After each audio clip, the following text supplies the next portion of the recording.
Hola, gringas y gringos. Today, we're going to go on an adventure exploring Kansas City.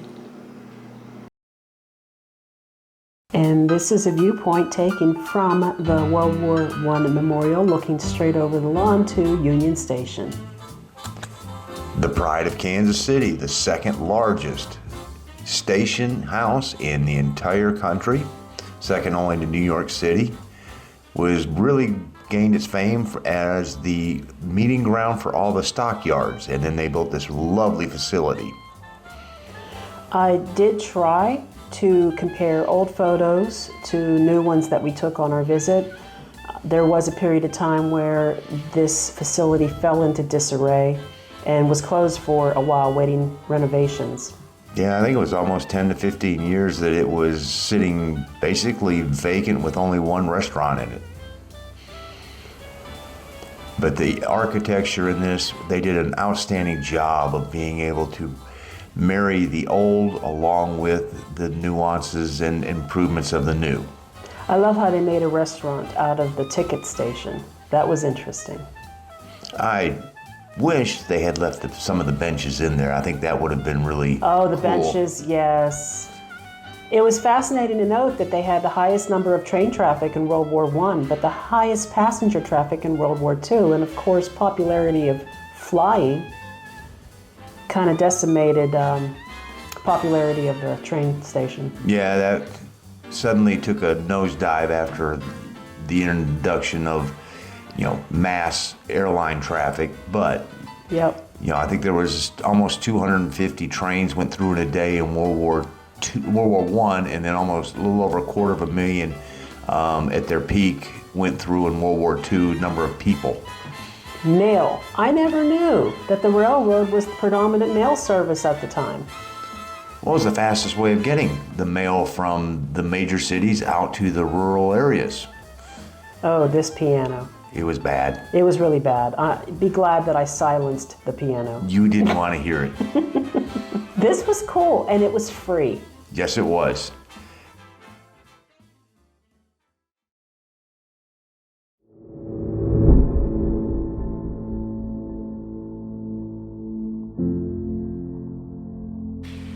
The National World War I Museum. It is located in Kansas City. It was built in 1926. It became a national memorial in 2004. And it was built on the highest point in Kansas City. It built this Liberty Tower. It was built all with private funds. It has one of the world's greatest collection of World War I memorabilia. It was attended by dignitaries from about 10 different countries when it was began and opened in 1926. It sits on Pershing Highway, named for General Pershing. And they did a huge renovation in the early, started in 1998. And that took a lot of, raised $120 million of private funds to rebuild it. The original was built in 26 with $2.3 million in private funds. So it is a very great place to come if you're in the Kansas City area, so you can pay respects to the fallen that gave their lives in the First World War. Let's take a look. I just let Mark do all the history talking. I do the techie stuff. And just a little bit of trivia here for you. The person who delivered the flags for the dignitaries that were there for 1926 when they did the grand opening of this was none other than a local haberdasher whose name was Harry S. Truman. He was a haberdasher? He was a haberdasher. He was a haberdasher? He was. And later went on to become, as we all know, the President of the United States that helped put an end to World War II.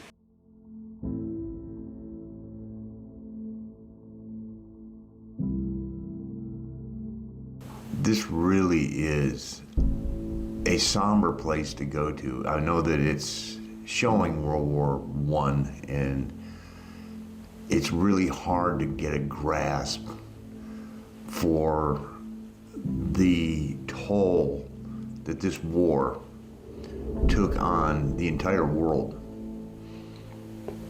The number of casualties when you get inside and you start to see the numbers is really staggering.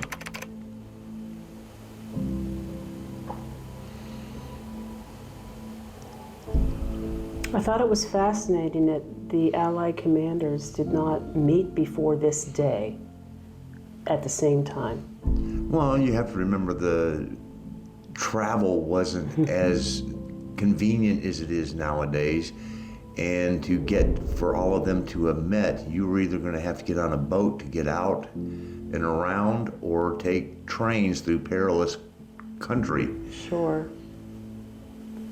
But this old footage is fascinating.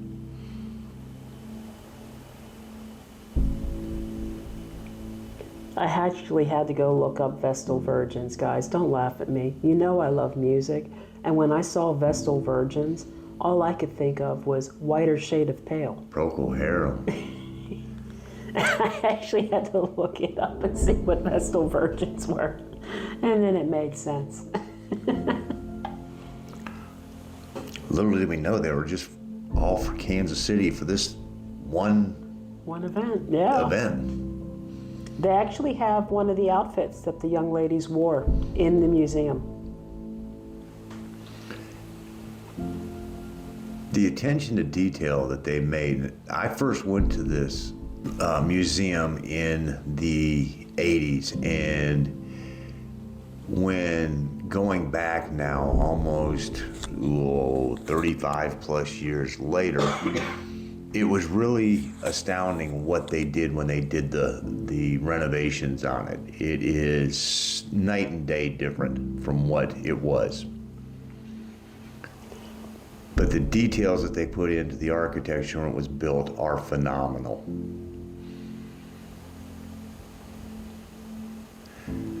And yes, we did go to the top. Yes, we did. And no, I did not like it. Oh, this drone footage. I'm gonna love using this drone in Mexico. It could have only been improved by a better sky. But we did draw a little bit of a crowd. All the kids were going, "Look how high that went." Yeah, we actually lost sight of it. Well, some of us lost sight and hearing of it, but then some of us can't hear anyway. Mark got a discount because he's a veteran, by the way. So veterans and seniors do get discounts, as do children. Oh, I could have qualified both ways then. Yeah. I have never been much of a World War I history buff. Well, I've never been much of a history buff, anything post-industrial revolution. I felt like they really laid things out very well, chronologically, just giving some background history. This was an excellent museum, a good experience, and now I'm just fascinated and I want to learn more, which is the entire reason for a memorial like this. Yes, and hopefully to remind all of us that we should do whatever we can to avoid another of these. But the way that they laid this out with all the information, from the toll that it took on not only the men that were in the trenches, but to the women back at home, the women who helped out in the service fields in different manners, it really was very well laid out and extremely informative. And neutral. They played no favorites. No. Everything is there. Axis powers, Allied powers. And this is just showing you from the top of the tower the proximity we actually have to Union Station. Yeah, because we actually just walked down the hill. This is an area that is below part of the theater that gives you just a better sense of what was going on. And we went back the next day for this. Yes, we did. And I'm glad. because it was sold out that day, and I'm like, no, we got to go to this. And it actually sold out the day we went as well, and that was the last day they were doing it. Right now. For now. Yes. I've only just received your little letter, which Mama sent with hers on November 19th. Do you remember that you asked me to be home for Christmas? I only wish I could. Write again soon, dear. Heaps of love and kisses from your ever-loving daddy. It's a game that was given, actually, I guess we could say donated to the World War I Museum, and it is a total immersion into what you feel and what they went through, and it is rather mind-blowing. I was able to get online and find a few people who did record their virtual reality experience so that I could give you a taste of what is in the game outside of the official commercial promotional material. This part, when you stood in that basket hanging from the balloon, they have fans situated it, so you're getting the feel of the air blowing around you as you're moving around. And you can look up and see the balloon, the fabric is flapping. Yes. The floors, the duck boards, they vibrate when there's a shell explosion. They actually have a physical set, which you can't see through virtual reality gear, but you're walking through a physical set, so you can touch the walls and you can touch the periscope. Yeah, the part that was blowing my mind was I was reaching out to touch and my hand wasn't there. This is true, but if you had a true virtual reality setup, you would have virtual hands.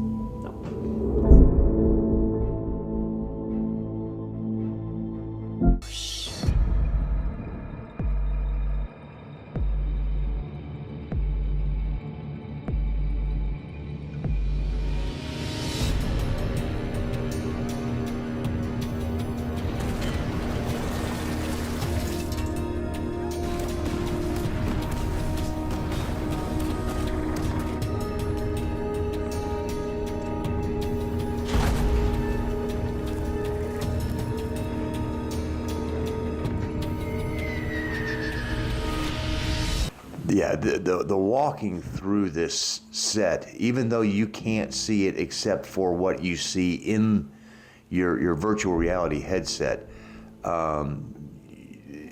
you're going through and you're able to touch and feel and hear. The only thing you couldn't do was get the aroma, and that's probably a good thing. This is true, because look, it's a gas attack. It wouldn't be the first time you've been subjected to one of those. Oh, hush. Oh. Yeah. You know, I wondered when we went to do this, you know, Mark likes to play war games on his Xbox, and there have been some games that he gave up because of vertigo issues. Yes, some of the later Call of Duty games. Right, and I came through the virtual reality experience before he did, like about 5-10 minutes before him, and when this came up, I looked down, there is no ground. You are standing in air. And I thought to myself, oh, Mark is not gonna like this part. No. No. When the floor disappeared, Mark looked one direction and one direction only, up. Yeah. And watched all of these shells that came floating very slowly down from the sky. And this is the message that they wanted to impart, that a lot of these shells are still in the ground. And every now and then, cleanup crews, construction crews will detonate one and somebody dies. And then the question was asked, are they a casualty of World War I?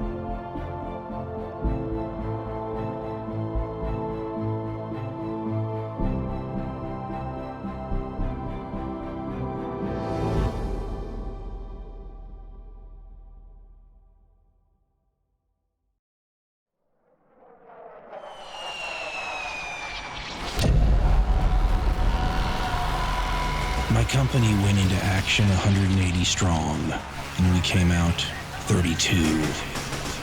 owning to the perfect marksmanship of the modern machine guns and snipers. Still, we have nothing to be ashamed of, as our commander afterwards told us that no troops in the world could have possibly taken the position. I hear that another attempt is to be made to take it. The name of the famous ridge is Passchendaele. Your affectionate son, Len. And even though this is closed for now, you can download this if you have virtual reality gear. It's $5. I know this is a little bit different than what we normally do, but this was something that we did do here in Kansas City and wanted to share with everybody because we thought that A, it was very worthwhile, and being someone that is somewhat of a history buff, I think that anything time we can reflect back on what history has taught us, let's pay attention and learn the lessons. And I like history too. It's just my history tends to stop around Civil War, and well, that's changing. I found this to be very educational, very eye-opening. So thanks for watching this week. Remember to please like the video, subscribe if you will, ring the bell, and we'll see you next week.